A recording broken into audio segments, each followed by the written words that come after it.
Bonjour et bienvenue, c'est Nicolas de chez Dubec et Fils. Aujourd'hui, on va voir s'il faut vraiment nettoyer ces panneaux solaires.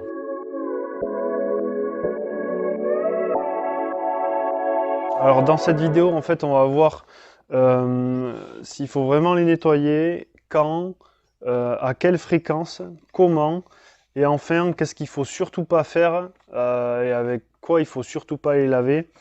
Et en bonus, à la fin, comment on a nettoyé ici sur le toit de la maison, comment on a nettoyé hier nos panneaux.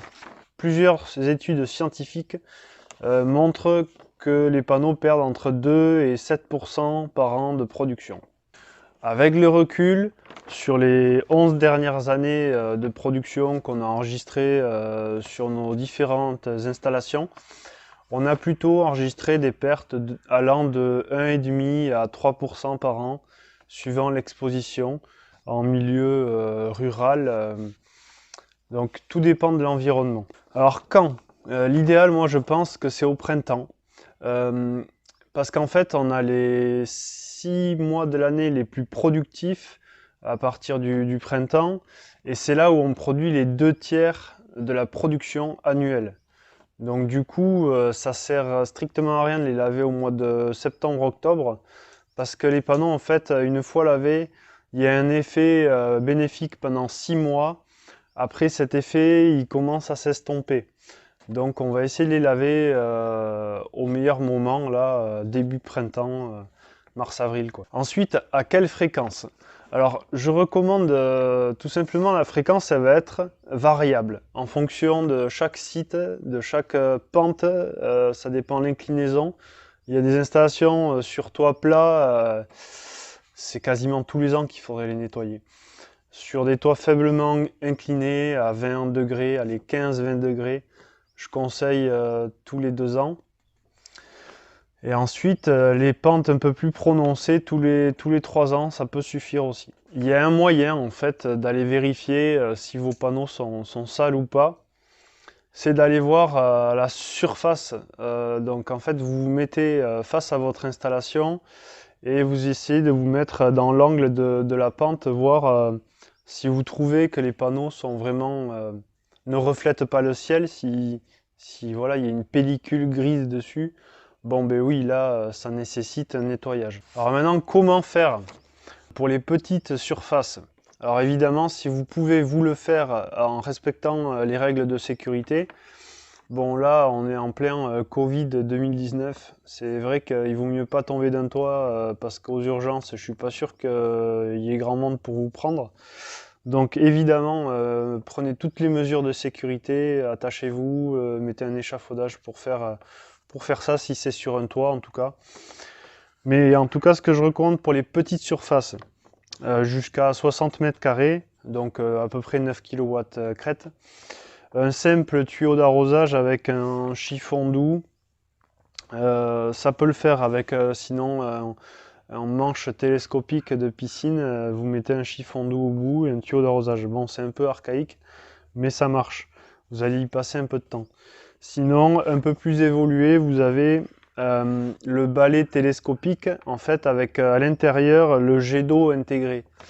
Et là, vous gagnez un peu de temps et c'est un peu plus sympa sur le toit aussi. Vous avez moins, on va dire, moins de choses dans les mains. C'est plus évident en toiture. Voilà. Après, si c'est de l'eau de pluie, c'est un plus parce qu'il y a moins de calcaire dans l'eau de pluie que l'eau du robinet. Et enfin, pour les grandes installations, donc nous, c'est ce qu'on fait. On fait avec une brosse rotative et de l'eau pure. On a une petite centrale à eau pure et une brosse rotative.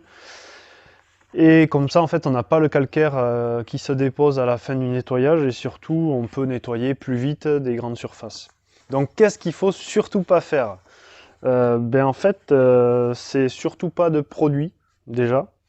Donc, ça inclut le savon également, et à éviter vraiment, parce que les produits, en fait, ça attaque un peu les joints des panneaux et vous allez avoir un panneau au bout de quelques années qui va s'infiltrer d'eau et du coup électriquement il ne vaudra plus rien quoi.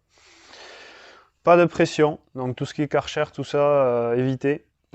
pareil, histoire des joints, et même la pression sur le verre et les cellules, ça peut craquer les cellules. Même si le verre casse pas, vous pouvez casser les cellules qui sont derrière. Et donc surtout, ne marchez pas sur les panneaux.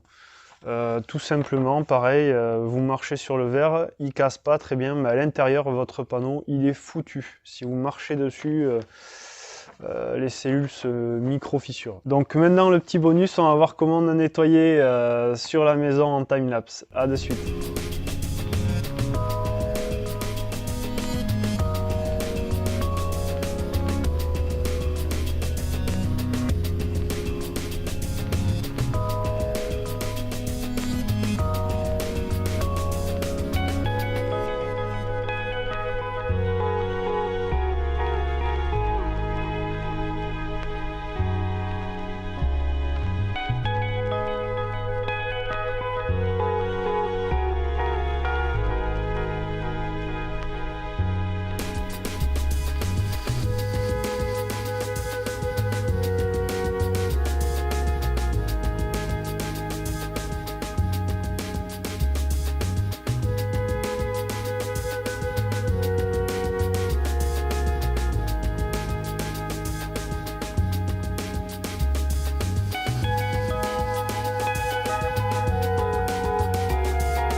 Merci d'avoir regardé la vidéo jusqu'au bout.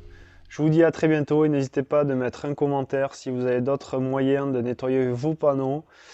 Également, n'hésitez pas à vous abonner si ce n'est pas déjà fait. Ciao, ciao!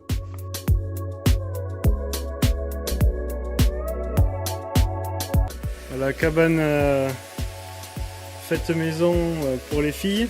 Hein? Tu vas nous nettoyer la cabane? Et elle est bien cracra, le panneau de la cabane. Là.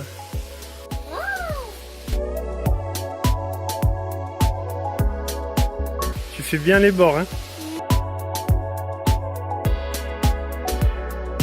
Toujours du haut vers le bas.